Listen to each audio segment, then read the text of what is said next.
I'm Josh Muccio, and I'm so excited to kick off Season 12 of The Pitch, where startup founders raise millions and listeners can invest. This season, we're disrupting broken systems and democratizing access for everyone. You're going to hear 14 pitches back to back, and then one crazy season finale to cap things off at the end. It all starts today with the pitch for FutureMoney. Coming up right after this. FutureMoney! There are two things you can do when you exit. Go chill on the beach and sip Mai Tais for the rest of your life, or you take another crack at it and go even bigger. Today on the show, we meet a founder at the beach. Just kidding. Founder Phil Barrar had to sell his first company earlier than he wanted to. It was a good exit, $65 million, but he didn't reach that elusive unicorn status. So now, 3 years later, Phil is back in the game. This time with something to prove. Like half a centimeter. I don't have a lot of room to work with you.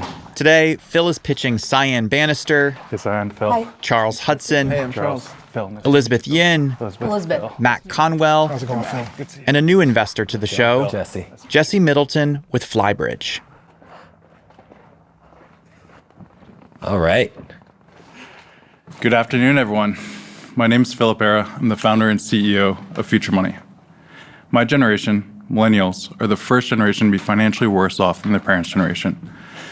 Between wage stagnation, inflation, and home affordability, living out the American dream is more difficult than it's ever been before. What's worse, 67% of Black families, 70% of Latino families don't invest in equities today. So we're here to help everyone create generational wealth, and FutureMoney is an investment platform that allows them to do so. When I found out I was going to be a future father, my world changed. I immediately went into the planning phase the way that any entrepreneur would, and I opened up an investment account for my future child the very same day. I knew the power of time and compound interest. A $5, $10, or $15 weekly contribution for the first 18 years of your child's life could be a multi-million-dollar retirement account for them later on. There's unfortunately no good tax advantage accounts available for minors in this country, until now. After some recent regulatory changes, we invented the Junior Roth IRA to allow anyone to grow their money completely tax-free without the need for earned employment income. About myself, I'm a repeat fintech founder. I previously started the third largest roundup to invest platform globally. I took it from $0 to $65 million exit in 5 short years, and I acquired 1 million users on that platform. We're using the same playbook to be able to do it again here in the US market. We went to market in April after getting our SEC approval, and we've onboarded our first 500 customers onto the platform in the last 2 months. With that, we've seen a 30% conversion rate from download to monetized customer, something that's unheard of in the fintech space. We're now raising $1 million of financing to be able to onboard our first 25,000 customers and generate $1 million of annual recurring revenue. So, who wants to join me to help America build generational wealth? Great pitch, Phil. Thank you, guys. I got to lead off by saying, full disclosure, I'm an investor in Early Bird. Great platform. They are fairly direct competitors, so I am clearly out. Early Bird is a great platform. We think we're fairly differentiated from what they're doing. And we think that there's a great opportunity to embed our Junior Roth IRA product directly into their platform. So they could be a partner down the road. But today, we're going direct to consumer with our first B2C product. Well, if you don't already know those founders and would like an introduction at some point, happy to do that. That sounds great. Can you tell us a little bit more about this Junior Roth IRA? Yeah, so January 1st of this year, the Secure Act 2.0 came into effect, effectively allowing $35,000 to roll over from a 529 account to a Roth IRA account. Now, this rollover is a very complex and admin-heavy process that takes multiple years. The accounts have to be open for 15 years. The money has to be aged for 5 years, and it's typically a 5-year rollover that happens. We're automating that entire process. So the Junior Roth IRA is a trademarked name for the benefit of a minor plus Roth IRA. So someone else couldn't launch a Roth IRA for kids or mini Roth IRA without being competitive. And then the second part is we have a drafted patent around the conversion mechanisms that we'll be using to automate that process as well. So let's dumb this down a little bit for people like myself. The 529, if I understand, is essentially the college savings vehicle, right, in the U.S.? Correct. So 529 is an investment account that are state-run in 48 states across the U.S. that allow for tax-advantaged college contributions. And you are saying that as of January 1st this year, you can take $35,000 that has been placed into that program and moved over to a regular Roth IRA? Correct.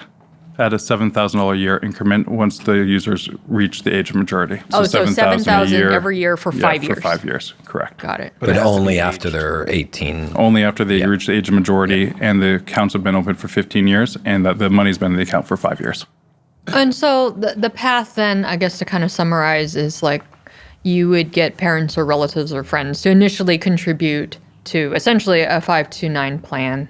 And then when that child turns 18, you automatically start rolling over whatever the limit is at that time every year for 5 years. Correct. So we offer today the Junior Roth IRA, which is the 529 cash and Roth IRA account in one. We offer 529 accounts. We offer traditional brokerage accounts. We also offer IRAs and Roth IRAs.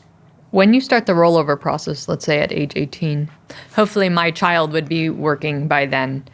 Does that mean my child would not be able to contribute to his or her Roth IRA that year that you do a rollover? Correct. So that would count for your contribution for that year. Typically, people between the ages of 18 and 25 aren't opening up their Roth IRAs. Sure. So starting it I early and understand having the money. But I would very much push my child to do that as soon as they can. Absolutely.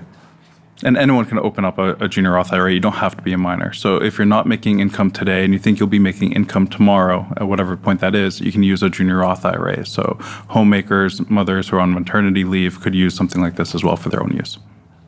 So do the same rules apply as regular Roth IRAs where you can invest in the same things?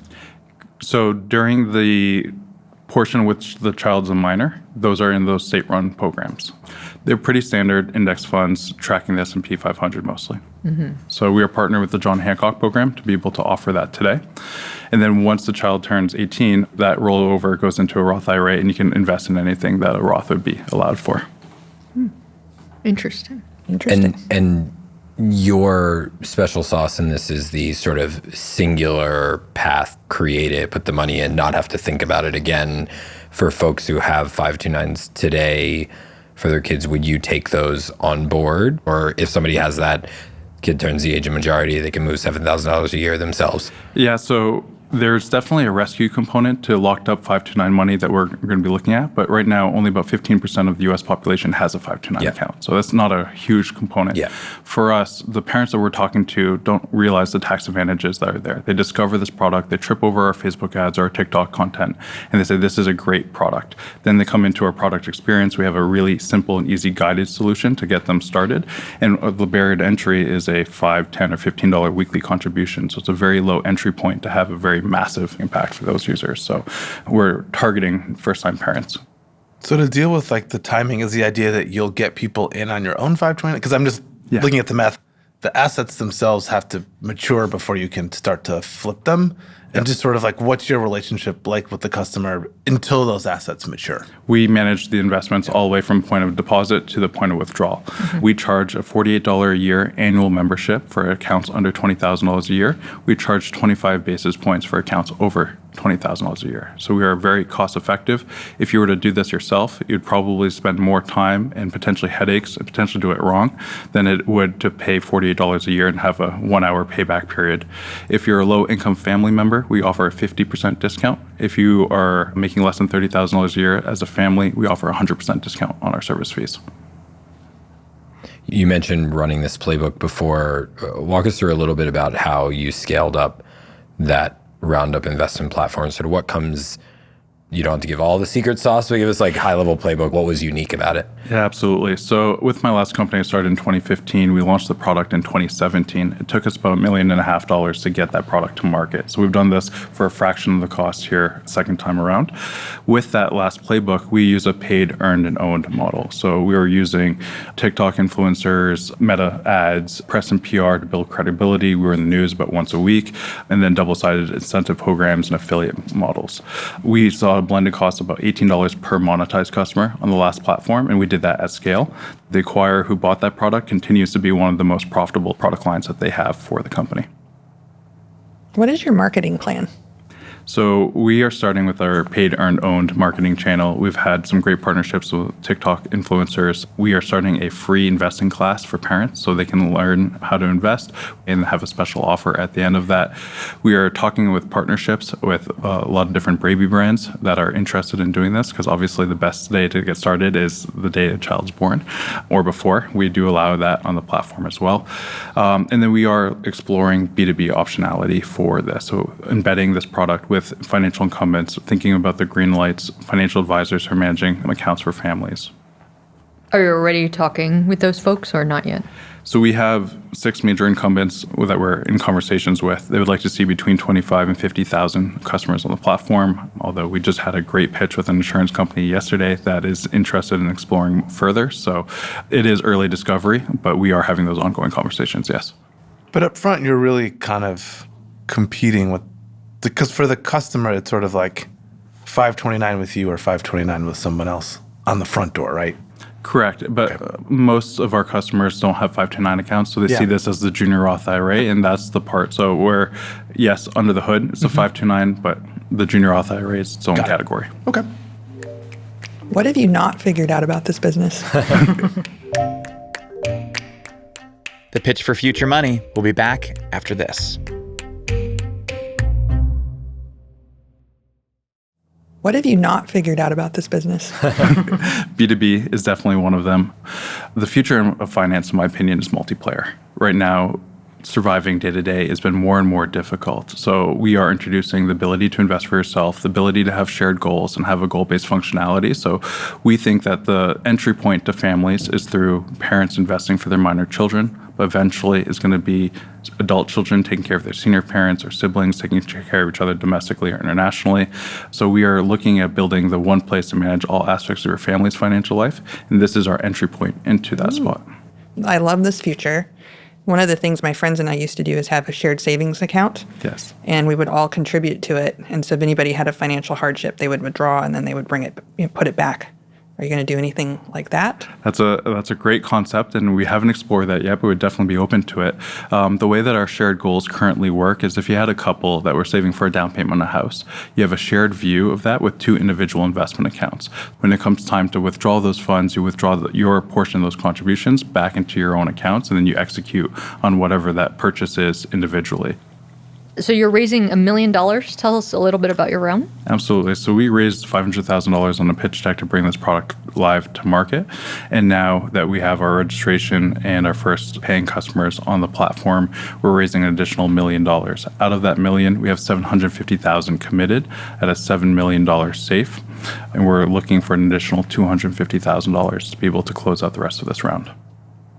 And what do you hope to do with this round? So 12 to 18 months, acquire 25,000 customers, be able to generate about $1 million of annual recurring revenue. So we're looking to get initial product market fit in this next 12 to 18 months. If you're successful at this, fast forward 5 years, 10 years out, you talked a little bit about sort of this where you manage all your family's assets. What does that business look like to you? Are you a JP Morgan 2.0? Are you the financial institution? Are you a layer across those? And maybe underneath all that is, I'm sort of getting at like, who loses? You know, if you're successful, who loses? That's a great question, and I don't think we have enough information today to be able to determine what that looks like. I'll mention my philosophy when it comes to building businesses. Build a business you want to own and still will others. So if you focus on good growth, cash flow, profitability, you could spit off cash dividends, you could be acquired, you could go public. There will be exit ramps at every single step of the way.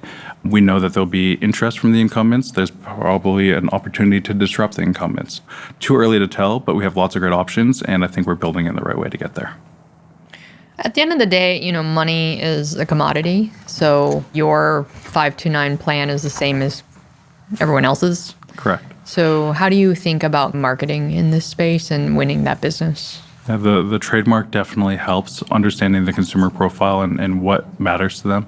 User experience is definitely there. So that 30% conversion rate from download to monetized customer is largely because we have a low cost of acquisition, but then we have a great conversion rate because of a great product experience. We're doing things like pre-filling things such as social security number automatically. We're pulling that from telco data and credit bureau data.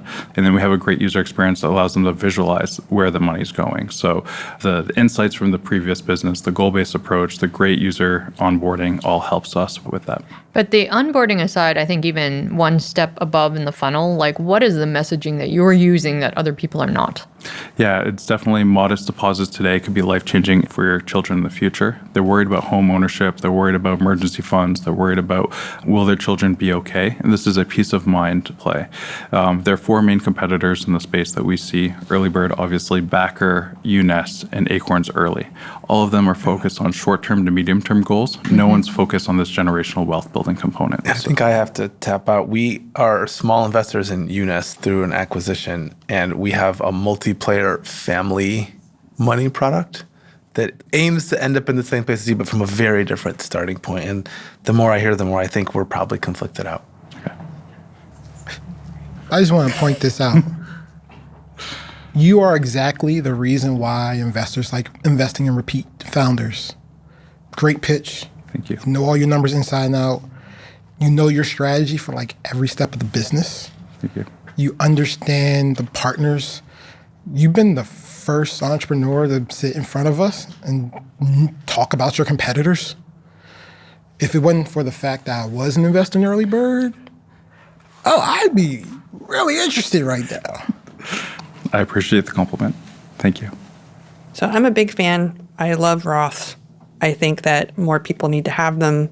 It allows you to invest in your future in different asset classes. It gives you a lot more flexibility. Mm-hmm. And I would like for my firm to take a look at this just because of the amount, depending on what other people say. Just because I think it's interesting enough that we should if you're open to it. Absolutely. That'd be great. And so this will be a follow-up. It's not a yes, no, but it's a maybe. Would love that. Yeah. Thank you. I love these kinds of products. I'm kind of a sucker for these kinds of products. And you clearly know this space backwards and forwards and have built in it. So I think it's a slightly crowded, but given your background, that's a bet I'm willing to take. So I'm in for 150K. It's amazing. Thank you. Can't wait to work with you. 100K left to go in the round. Are you willing to go over? we can have that conversation. Okay. Absolutely. I fall in Cyan's bucket. So I don't do a ton of fintech investing. You named a bunch of names. I know Acorns. I don't know any of the others. So I'm like, for me, there's a bit of an education gap. And so I'd love to follow up on whether we could do something now or for the future. I fall in the bucket of like super intrigued. Like I think you're multi-time founder, product market fit, like you get this. And so if there's somebody who's going to win in this space, I think it's you. Thank you. So I'd love the chance to look at that as well. That would be great. We appreciate that. Since there's only 250,000 available, Elizabeth's taking most of that. And then we've got two funds that normally write checks of $1 million or more. So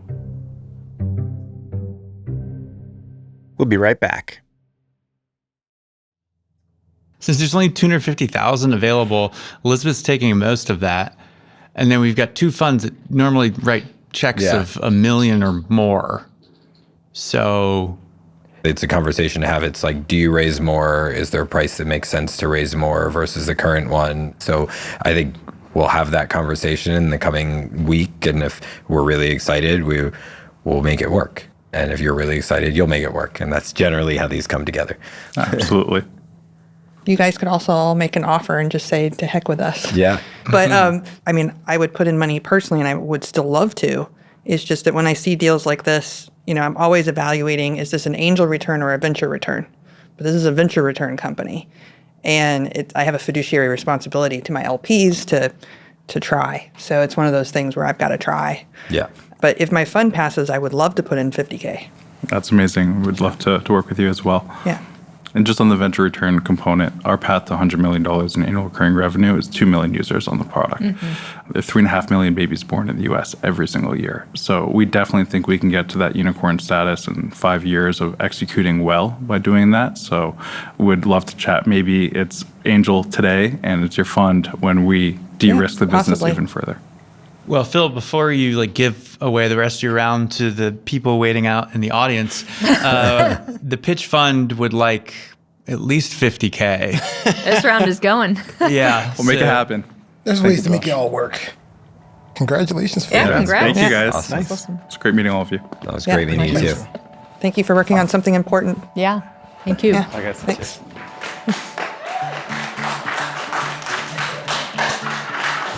lot of clapping. I love how Josh is securing his allocation right? before he He's goes smart. out the door. I'm nervous. While wearing his robe. We got some ballers out there. I love the industry. I love the space. I invest in the space because, like, personally, so I have 10 godkids. And yes, People really like you. I was the first one of my friends to get a decent job. That equated to responsibility. They all want these kids to intern for you. This basically. is the thing. But what I would do for Christmas is I would buy them a toy and I would buy them stock in the company that toy represented or that toy was made by. That's cool. That's a because- fintech product on its own, man. Well, that's what Early Bird kind of does. But yeah, it's a great space. There's a couple players in it. Yeah. But there's no clear winner. Yeah. And he's coming at it from a different angle. Yeah. I think second-time founders, especially second-time founders, successful but not too successful. There's the chip on the shoulder. So like I have a founder that I backed. He's the founder of Splice and like sold GroupMe in 11 months, for a very good exit. But he came to me and he's like, I never had to have managers. I never had to make $1 of revenue. Like this time around, I'm building for the long haul. Like I want to build a real business that makes real money.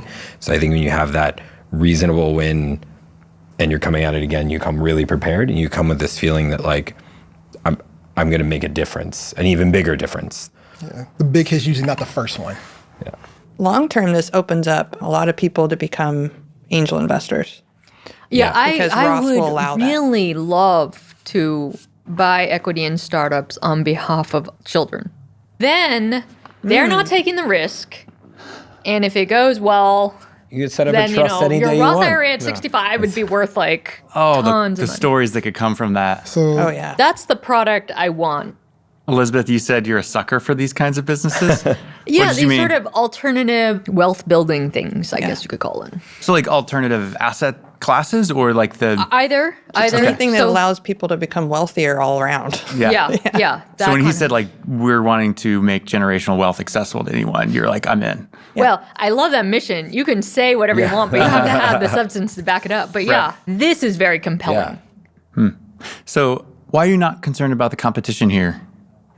I think with his angle, I've seen Early Bird, and at least at this moment, they're pretty focused on 529s. Obviously, that can change. But I really like this Roth IRA angle. Yeah. And maybe it's because it's top of mind. I've been thinking about this a lot recently. My older one is 10, and she's selling orange juice this summer. And I was actually just running spreadsheets around this, like, I don't think she's going to get to 7,000 this summer, But that's the... but like, if she got to X, then what would that turn out to be when she's 65? And it's really meaningful money. Yeah. Like, even if you're not putting away a lot every year, just the compounding factor is pretty amazing. Yeah.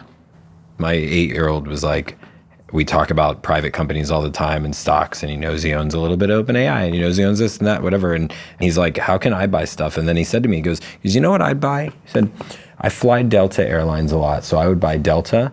He'd buy Target because there's a lot of people that go to Target. I was like, that's Yeah. fair. Yeah. And his third one, he said, what's that thing where they pay you when you own the stock? And I said, you mean dividends? And he goes, yeah. He goes, which stocks pay dividends? And I said, there's a bunch of things. It could be Microsoft, it could be Pepsi. He goes, Pepsi sounds good. I was like, all right, there you go. So you're going to beat the market. So but there's no good programs for There's that. no good programs. It's not. Yeah. Yeah. All right, that's great. One more pitch. All right.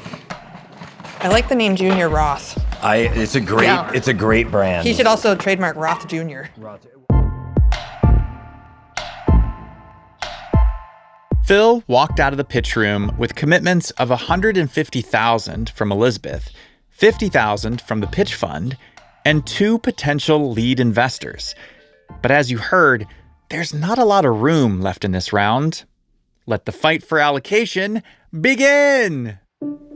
So, why is it you have to have the account open for 15 years before? It's a rule as part of the Secure Act 2.0. Oh, wow, that's a really long-term game. So in 15, if I open up something today, in 15 years, you will send me an alert. We will work with you along the entire process. Okay. It is super impressive, the onboarding flow, that with only your phone number, it filled out the entire form with my current address and social security number. So your onboarding flow is better than any other fintech product I've ever signed up for. So I will give you that. I spend sleepless nights obsessing over our onboarding flow. You can tell. I think it's exciting to do something with you guys, and let's see where the next few months take us. I'm stoked to be involved. Diligence on this deal is happening as we speak. Tune in to our season finale on December 11th to hear how the story ends. You can register for the season finale watch party at pitch.show/party. Assuming no red flags come up in diligence, the Pitch Fund is planning to invest in FutureMoney. If you're listening and thinking, hey, I'd like to invest in FutureMoney too, you can do so without violating SEC rules around public solicitation by becoming an LP in the Pitch Fund. LPs in our fund get first access whenever there's additional allocation, and we're happy to make those intros to founders behind the scenes.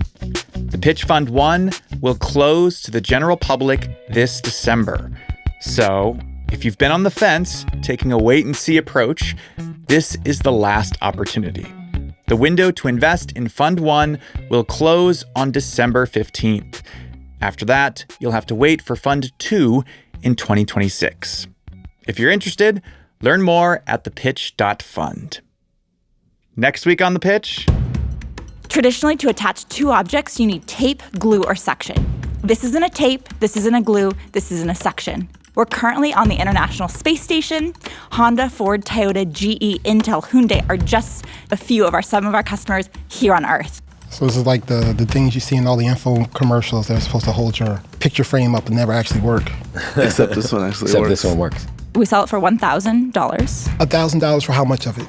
11 square inches. Okay. The application I'm thinking of this is for magicians.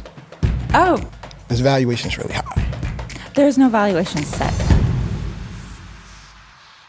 That's next week. Subscribe to The Pitch right now and turn on notifications so you don't miss it. Oh, and in 2 weeks, if you want to get snacky with the VCs on our show, you can taste test a bag of Christie's chips. Find them at your local Sprouts or online at pitch.show/chips. This episode was made by me, Josh Muccio, Lisa Muccio, Anna Ladd, Enoch Kim, and Jackie Papinair, with casting help from Peter Liu and John Alvarez. Thanks to friend of the show, Daryl Frater, for introducing us to Phil with FutureMoney. Music in this episode is by The Musemaker, Breakmaster Cylinder, First Sticks, The Brow, Land of Legs, Phantom Sun, and Boxwood Orchestra. The Pitch is made in partnership with the Vox Media Podcast Network.